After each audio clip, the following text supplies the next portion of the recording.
بسم اللہ الرحمن الرحیم۔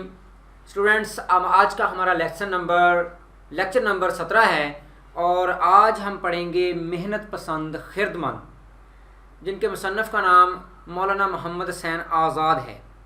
مولانا محمد حسین آزاد کے والد محترم مولوی باقر حسین، جو کہ صوفی منش انسان تھے، وہ ہیں، اور اس طرح آپ کی ابتدائی تعلیم جو ہے آپ کے گھر پر ہی ہوئی۔ اس کے بعد آپ نے دہلی کالج سے اعلیٰ تعلیم حاصل کی۔ اس کے بعد آپ کے والد محترم جو ہیں وہ 1857 کی جنگ آزادی میں آپ پر غداری کا الزام لگا اور آپ کے والد محترم کو گولی مار دی گئی، جس کے بعد مولانا محمد حسین آزاد کے جو گھریلو صورتحال تھی وہ بہت قسم پرسی کی حالت میں چلی گئی اور آپ نے بہت برے حالات میں زندگی گزاری۔ اس طرح آپ بے سر و سامانی کی حالت میں لکھنؤ چلے گئے۔ پھر اس کے بعد 1864 میں آپ لاہور آئے اور محکمہ تعلیم سے وابستہ ہو گئے، لیکن قدرت کی آپ کہہ لیں کہ ایک وقت کی ستم ظریفی تھی کہ 1889 میں آپ کی بیٹی کا انتقال ہو گیا اور ان کے دکھ کی وجہ سے آپ ذہنی توازن کھو بیٹھے، اور اس طرح 20 سال کی طویل علالت آپ نے ذہنی توازن کے کھو جانے کے بعد ذہنی علالت میں آپ نے گزاری، اور اسی حالت میں آپ اللہ تعالیٰ کو پیارے ہوئے۔ آج ان کے آپ کا جو آپ سبق پڑھنے والے ہیں محنت پسند خردمند، ان کے یہاں اس سبق کے اندر آپ کو مولانا محمد حسین آزاد کی جو سب سے بڑی خوبی، نمایاں خوبی نظر آئے گی، وہ ان کی انشا پردازی ہے۔ آپ ایک بہت اعلیٰ پائے کے انشا پرداز تھے۔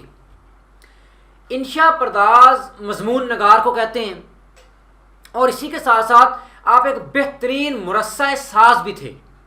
مرصع سازی کہتے ہیں خوبصورت موتیوں کو لڑی میں پرونا، اور اس طرح آپ الفاظ کو ایک بہترین جمع پہناتے تھے اور ایسا لگتا تھا کہ آپ نے خوبصورت الفاظ کی لڑی پرو دی ہے، اس لیے آپ کو مرصع ساز بھی کہا جاتا ہے۔ آج کے ہمارے اس شامل نصاب سبق میں مولانا محمد حسین آزاد نے دو اصطلاحوں کو، دو ادب کی آپ کہہ لیں کہ طریقوں کا استعمال کیا۔ ایک ہے تمثال نگاری اور دوسری ہے تجسیم نگاری، کہ مولانا محمد حسین آزاد نے اس میں تمثال اور تجسیم کہتے ہیں کسی چیز کو مجسم پیش کرنا، تمثال مثل کے طور پہ پیش کرنا۔ تو یہاں جب ہم آپ کو اس کو پڑھیں گے تو آپ کو اندازہ ہوگا کہ انہوں نے تمثال نگاری اور تجسیم نگاری کو کس قدر خوبی کے ساتھ یہاں پیش کیا ہے۔ مولانا محمد حسین آزاد کی جو سب سے زیادہ نمایاں اور زیادہ مشہور تصانیف ہوئی ہیں، ان میں آب حیات، نیرنگ خیال، سخندان فارس، دربار اکبری اور قصص الہند ہیں۔ آئیے دیکھتے ہیں محنت پسند خردمند میں مولانا محمد حسین آزاد ہمیں کیا چیز ہمارے سامنے پیش کر رہے ہیں۔ محنت پسند خردمند، عنوان سے یہ چیز ظاہر ہو رہی ہے کہ وہ یہاں کسی محنت پسند کی بات کرنے والے ہیں، اور محنت پسند وہ ہوتا ہے جو خردمند ہے، اور خردمند کہتے ہیں عقل مند کو۔ ذرا غور رکھیے گا، کیونکہ اس سبق میں تمثال نگاری کو بڑی خوبی کے ساتھ پیش کیا گیا ہے۔ آپ نے جو پچھلا ہم ایک مضمون پڑھ کے گئے ہیں، اس کی نسبت یہ آپ کو تھوڑا عجیب بھی لگے گا اور ممکن ہے تھوڑا سا آپ کو مشکل بھی لگے، لیکن یہی تو سیکھنے کی چیزیں ہوتی ہیں۔ اگر آپ توجہ کریں گی تو انشاءاللہ آپ کو یہ بخوبی سمجھ آئے گی۔ آپ فرماتے ہیں سیر کرنے والے گلشن حال کے، گلشن حال یعنی موجودہ دور کے، اور دوربین لگانے والے ماضی و استقبال کے، اور وہ لوگ جو ماضی یعنی گزرا ہوا وقت اس کو وہ کیا کرتے ہیں، جب پیچھے کی طرف انسان دیکھتا ہے تو دور ماضی پڑا ہوتا ہے تو اس نے کہا وہ دوربین لگا کے دیکھا جاتا ہے، اس کو دیکھنا ہوتا ہے۔ استقبال کے روایت کرتے ہیں کہ وہ لوگ جو گلشن حال یعنی موجودہ دور کے، وہ لوگ جو ماضی پر نظر رکھتے ہیں، وہ یہ روایت کرتے ہیں، یعنی یہ چیز بیان کرتے ہیں کہ جب زمانہ کے پیراہن پر گناہ کا داغ نہ لگا تھا، پیراہن کہتے ہیں لباس،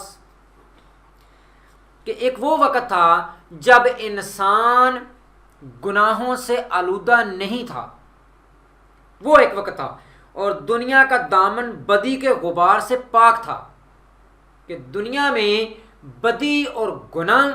بہت زیادہ مقدار میں نہیں پایا جاتا تھا، تو تمام اولاد آدم مسرت عام اور بے فکری مدام کے عالم میں بسر کرتے تھے، کہ تب جب انسان گناہ آلودہ بھی نہیں تھا، تب وہ اس کا دامن جو ہے وہ بدی سے بھی پاک تھا، تو اس کے عوض انسان کو جو قدرت نے، جو فطرت نے ایک صلہ دیا تھا، وہ یہی تھا کہ انسان بے فکر تھا، اس کو فکر نہیں تھا، آزاد خیال تھا، ملک فراغ تھا، کہ جس ملک میں انسان لوگ رہتے تھے وہ ملک فراغ تھا، یعنی فراغت ہی فراغت تھی،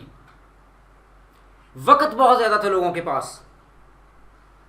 اور خسرو آرام رحم دل فرشتہ مقام گویا ان کا بادشاہ تھا۔ یہاں اس نے یہ ایک تمثال نگاری کی ہمارے سامنے، آپ کہہ لیں ایک مثال پیش کی ہے کہ جو خسرو آرام ہے اس کو رحم دل فرشتہ مقام گویا ان کا بادشاہ قرار دیا۔ یہ تجسیم نگاری کی بھی مثال ہے، یہاں انہوں نے خسرو آرام کو مثال کے ساتھ مجسم بنا کے پیش کیا ہے۔ وہ نہ رعیت سے خدمت چاہتا تھا، رعیت کہتے ہیں کسی کے ماتحت ہونا، بادشاہ کے ماتحت جو عوام ہوتی ہے اس کی رعیت ہوتی ہے، خدمت چاہتا تھا، نہ کسی سے خراج باج مانگتا تھا۔ خراج باج کو ہم آج کی جدید زبان میں ٹیکس کہہ سکتے ہیں، کہ وہ بھی ان سے طلب نہیں کیا جاتا تھا۔ ان کی اطاعت و فرما برداری اس میں ادا ہو جاتی تھی کہ آرام کے بندے قدرتی گلزاروں میں گلگشت کرتے تھے، قدرتی گلزاروں میں جو قدرت نے اس وقت باغات بنائے ہوئے تھے، یا ہر طرف خوبصورتی، رنگینی، رنائی، رونقیں تھیں، اس میں یہ لوگ بڑے آرام کے ساتھ سیر سپاٹا کرتے تھے، ہری ہری سبزے کی کیاریوں میں لوٹتے تھے، آب حیات کے دریاؤں میں نہاتے تھے، کہ ہر طرف زندگی ہی زندگی تھی، سکون ہی سکون تھا، کہ کسی کو کوئی پریشانی نہیں تھی۔ اور آب حیات کے دریاؤں میں نہانے سے مراد بھی یہی ہے کہ لوگوں کو پریشانی نہیں تھی۔ ویسے تو آب حیات جو ہے یہ ایک اصطلاح بھی ہے کہ وہاں یہ ایک ایسا پانی ہے جس کو پی لے، اگر کوئی پی لے تو اس کو موت نہیں آتی، لیکن یہاں مصنف نے یہ آب حیات کے دریاؤں سے یہی بات دی ہے کہ جو قدرت کی وسیع ترین عنایات تھیں وہ وسیع تر تھیں،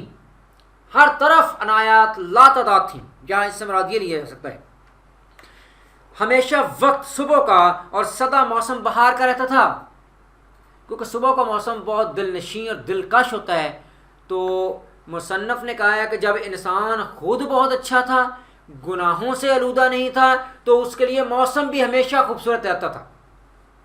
اور بہار کا موسم تھا، یعنی ہر طرف رنگینی، رنائی، پھول، اور گرمی کی شدت نہ تھی، نہ گرمی میں تہہ خانے سجانے پڑتے، نہ سردی میں آتش دان روشن کرتے تھے، کہ قدرت کی مہربانی یہی تھی کہ ہر طرف موسم جو تھا وہ انسانوں کی طبیعت کے عین مطابق تھا، نہ تو آگ جلا کر خود کو راحت دی جاتی، اور نہ گرمی سے بچنے کے لیے انسان بہت زیادہ کوئی ٹھنڈے تہہ خانے بنانے کی کوشش کرتا۔ قدرتی سامان اور اپنے جسموں کی قوتیں ایسی موافق پڑی تھیں کہ جاڑے کی سختی ہو یا ہوا کی گرمی معلوم ہی نہ ہوتی تھی۔ اور یہاں کہنے کا مراد یہ بھی ہے کہ انسان ایسی مطمئن زندگی بسر کرتا تھا کہ اس کو موسم کی شدت پریشان نہیں کرتی تھی۔ جاڑے کی سختی سے مراد ہوتا ہے جاڑا سردی کو کہتے ہیں کہ اتنی زیادہ سردی نہیں ہوتی تھی کہ انسان اس کو برداشت نہ کر سکے.